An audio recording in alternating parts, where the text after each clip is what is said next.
Thank you, Matthew. Well, I might call Natasha Allett, Vera Bisevich and Sue Woodward to come up to the panel here to talk to you. And it follows on very nicely from the discussion this morning where the Commissioners pointed out some of the predictions for changes for the charity sector, because what we're going to be looking at in this panel discussion are challenges for charity regulation today.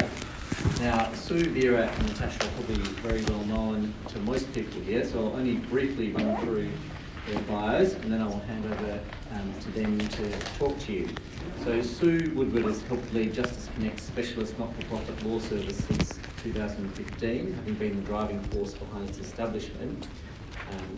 She was the inaugural Director of Policy and Education at the ACNC and the lead contact for the PICS fundraising campaign. Sue hasn't confirmed whether or not she will mention PICS fundraising today, so we'll see what happens there.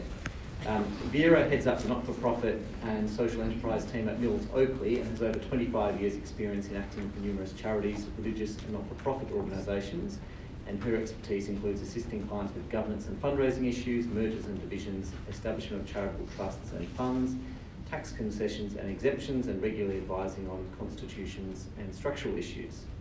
And Natasha Allett became the ACNC Policy Manager in July 2019, moving across from a role in an international development grant-making charity, so he's very well placed to talk about the international dimension of things and regulation in that space.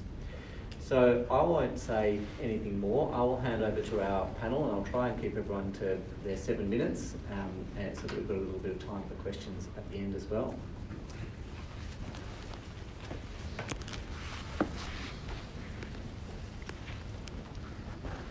Thank you, Ian, and thank you to CLANS for inviting the ACNC to present at this session. I would like to acknowledge the traditional owners of the land on which we're meeting today and pay my respects to their elders past, present and future. As you would all be aware, the ACNC is a principles-based regulator with both the benefits and the challenges that come with that. I propose to spend my time this morning looking at the theory underpinning the way that the ACNC regulates, using the external conduct standards as a case study to bring the theory to life. The benefits of principle-based regulation, for I wish to start with that despite the title of our session. I will move on to challenges later.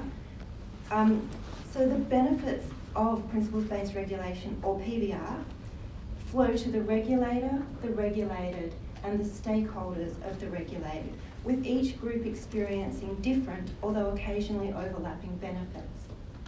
The benefits for the charity sector are that PBR offers flexibility. Each charity can meet the regulatory outcomes using processes most suited to it. For the external conduct standards, this means that a very small charity sending a small amount of funds overseas to a project partner for a one-off gift does not have to have the same processes and procedures in place as a large multinational organisation working in multiple countries with multiple projects. PBR allows charities to innovate to meet their compliance obligations, ensuring that compliance is effective at mitigating the risks, cost-effective to implement, and delivers the best results to their beneficiaries. It also benefits stakeholders by improving the conduct of charities through enhanced substantive compliance. The ACNC does not want the charity sector to simply be thinking about how it can tick the compliance box, but rather be thinking about how its compliance regime can improve the deliverables for its clients and beneficiaries. External Conduct Standard 4 seeks to safeguard the vulnerable individuals that a charity interacts with overseas. By not simply stating what policies a charity must have in place to demonstrate this compliance, the charity can best assess the risks involved and create processes and procedures which will best protect these vulnerable people, delivering the best outcomes for them. For the ACNC, as a regulator, PBR allows us to provide you with flexibility. As Gary mentioned, there are over 57,500 charities. A small but significant proportion of these operate overseas, ranging in size from our largest charities through to the very small. These charities are focused on tertiary education, research, poverty alleviation, religious activities, environmental protection, and a range of other activities. Using PBR allows us as the regulator to set the outcomes that we seek and then let the charities to comply as best meets their circumstances. The alternative would be an unwieldy set of rules and regulations that would inevitably either be too burdensome for the very small or which would be insufficient to prevent the most serious risks. If we just stop and think for a moment, we can imagine how unwieldy that would be. PBR also allows the ACNC to be a light touch regulator. We are very cognizant of the fact that many of our charities are also regulated, and in some instances highly regulated, by other government agencies, or are required to meet certain obligations to qualify for government funding. The Department of Foreign Affairs and Trade has very strict requirements for entities that receive overseas development assistance funding. In many instances, meeting these requirements will enable charities to demonstrate that they meet the external conduct standards. PBR allows the ACNC to work with other regulators to reduce the burden on the sector, something that we have as one of our objects.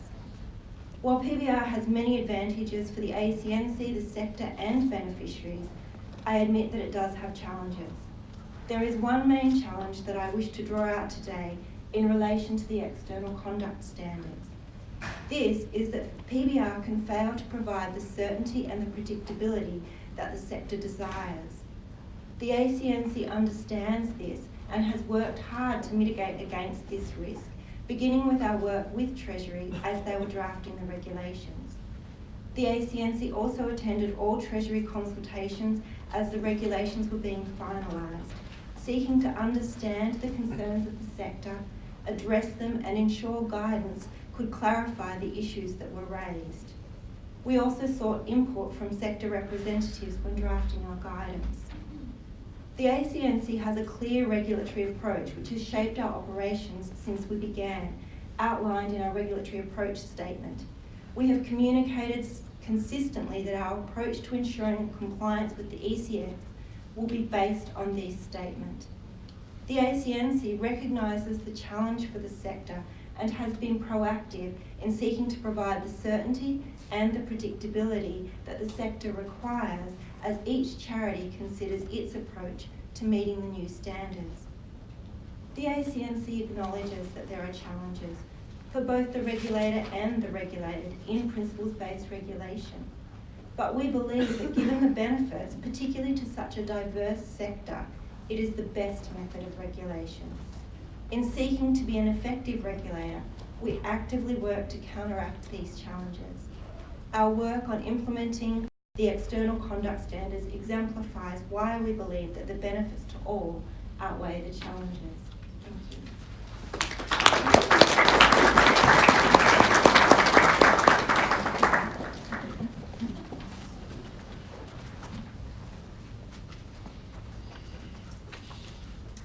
Well, I feel very honoured to be asked back again this year, so thank you for that.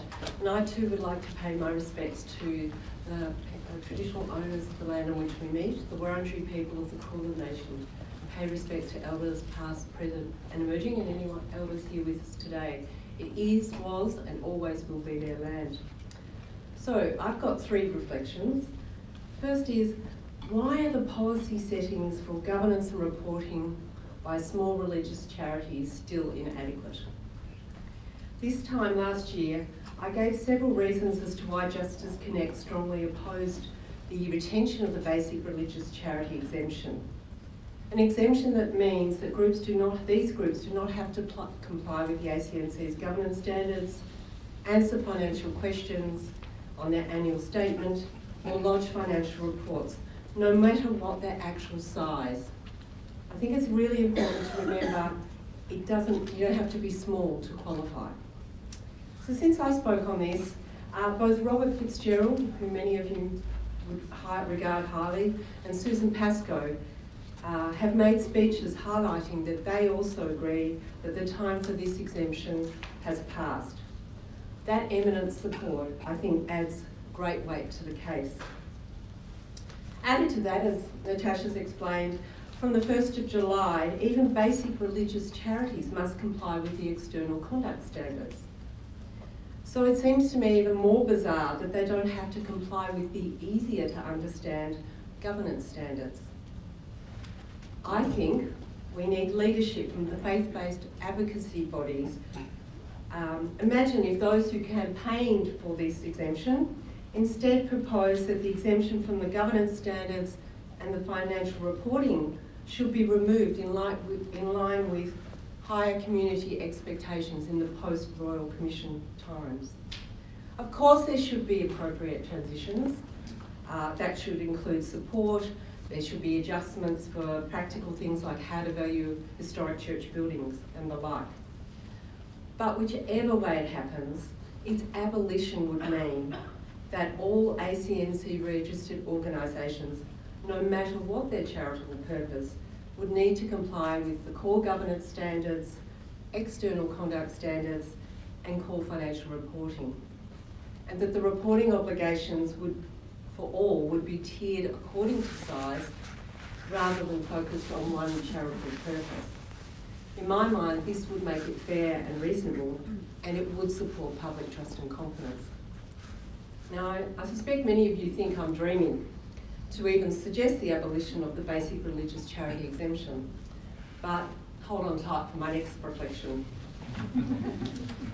So, drawing on a three-word descriptor from our former Prime Minister, Tony Abbott, I think the likelihood of being able to achieve a fit-for-purpose charitable fundraising regime out of the existing 7 different regimes is dead, buried, and cremated. The battle on that front is lost. And I would quickly add that this is a reflection that has not been authorised by my very dedicated fixed fundraising partners, AICD, Philanthropy Australia, PFRA, the Governance Institute, Chartered Accountants and ACOS, or any of the strong supporters like the Law Council of Australia, and some of its leading lights are with us today, or the hundreds and hundreds of charities that contact us and who've signed up. But be clear, I'm not saying I have given up the fight to fix fundraising. I'm simply just saying that despite goodwill and ongoing stellar efforts by some of the states, this charity regulatory issue has been overrun by our digital world. The battle to achieve reforms using the existing state and territory regimes is lost. In the last few days, the ACCC have released their report into digital platforms. These platforms are clearly the main game, including how they use and share data. And even the very distressing case of Olive Cook in the UK had a data sharing element.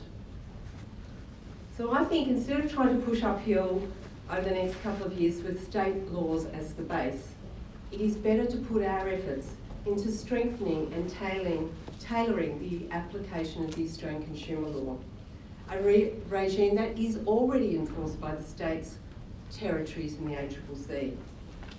I think, and drawing back to what Natasha talked about, the benefits, this will deliver a principles-based protection for donors against the core things, not being misled, not being deceived, not being coerced and not being harassed.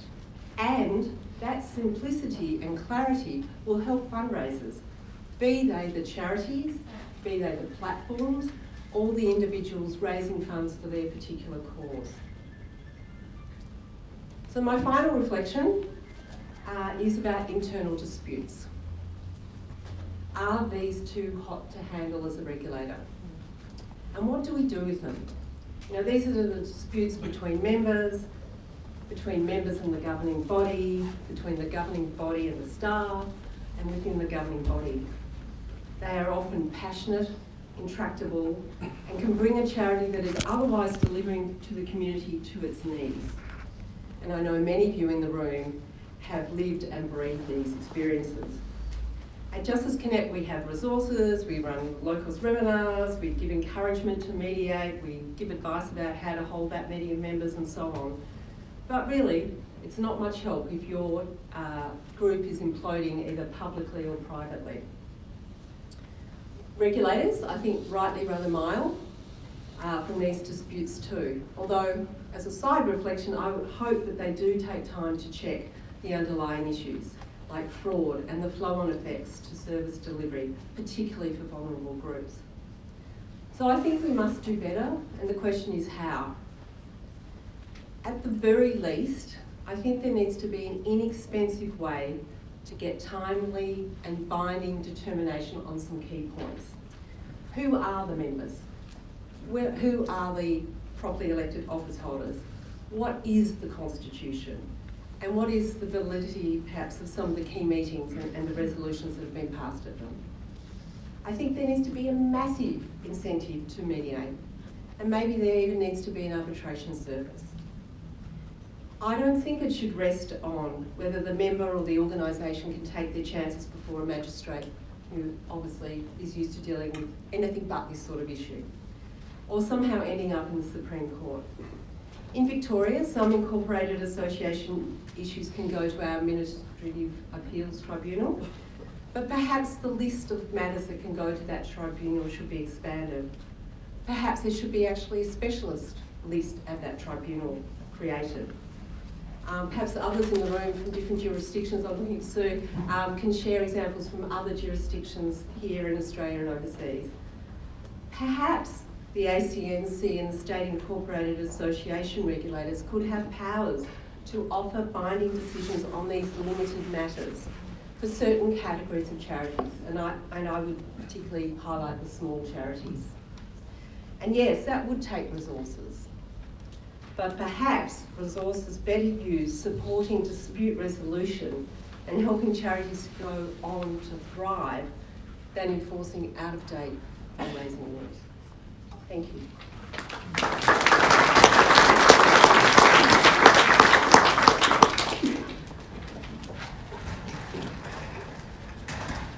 My little section this morning is called Tales from the Other Side, or in other words, a day in the life of a charity lawyer.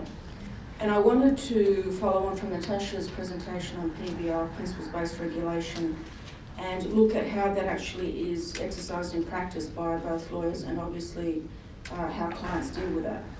So I fully understand, and Natasha's obviously brought out the advantages of having that sort of regulatory system, in that with our sector in Australia, the diversity of the charity and for-profit sector, different sizes, structures, purposes, a one-size-fits-all regulation would obviously struggle. I also understand that the sector is constantly changing, so the flexibility that you get from PBR obviously is quite helpful in that regard. And further, I think it allows the ACNC to exercise some discretion with dealing with charities, and also to be able to be more educative in how it actually assists charities in being compliant. From my perspective, however, I find that it means that there's a lot more uncertainty when it comes to actually advising charities. And when you couple that with the fact that most charities are limited in resources, it makes it quite hard to be able to give definitive advice and give them some certainty about what they can and cannot do. So a recent example is a charity, actually I wish to be a charity, not-for-profit came to me and wanted some advice about applying to be a charity. And they said to me, look, Vera, we have 6,000 members. This is going to cost us a fortune in terms of convening them all for a meeting. We want to have some confidence in being able to attend this meeting and recommend to them that we do X, Y, Z.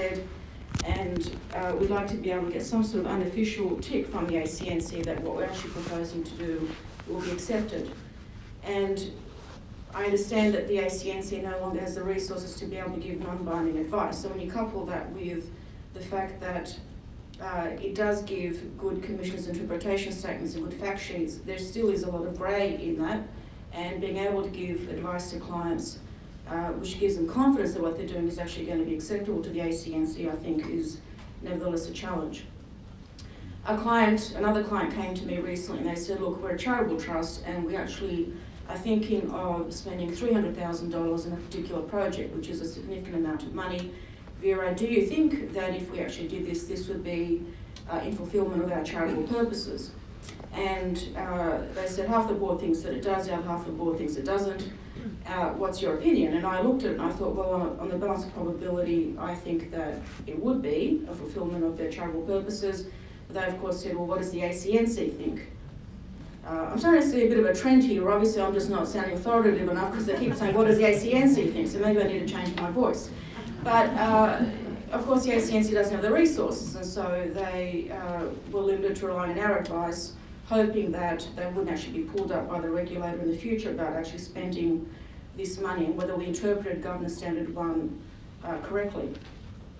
Further example, 2 charities came to us in the past few months. They were both being investigated by the ACNC over a number of matters. The one common element was whether or not they had engaged in related party transactions in an inappropriate manner.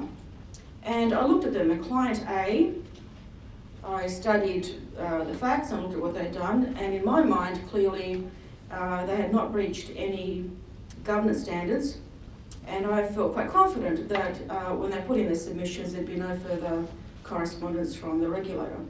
Client B, on the other hand, when I looked at what they had been doing, the first thing I did was go and buy myself a new suit, because I was quite confident I'd be interviewed by a current affair, because I didn't sleep well that night because of all the different activities. They had genuinely thought it was actually appropriate, but I don't think it would have passed the smell test.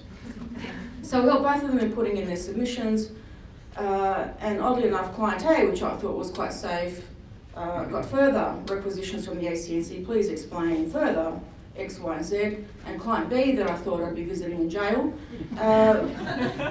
no further correspondence, everything is fine. So I understand that PBR gives a lot of discretion about how a regulator can interpret, for example, governance standards, but on my side, it obviously makes it much harder going forward. If I have the same scenario next year, how do I have any confidence that the advice I'm giving is correct? Because when I look back at my past experiences, obviously there are some discrepancies there I don't understand.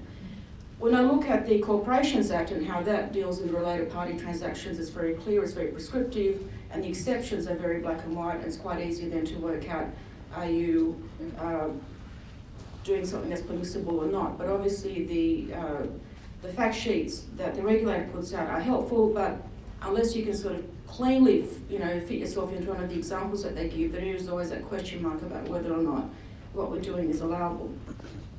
To give you a good example though, I've been working on a matter now for about 3 or 4 years, and this revolves around what is a government entity, which we all know is very difficult to explain, and it involved the government, because the government in New South Wales had passed some legislation which was going to result in this charity no longer being eligible to be a charity.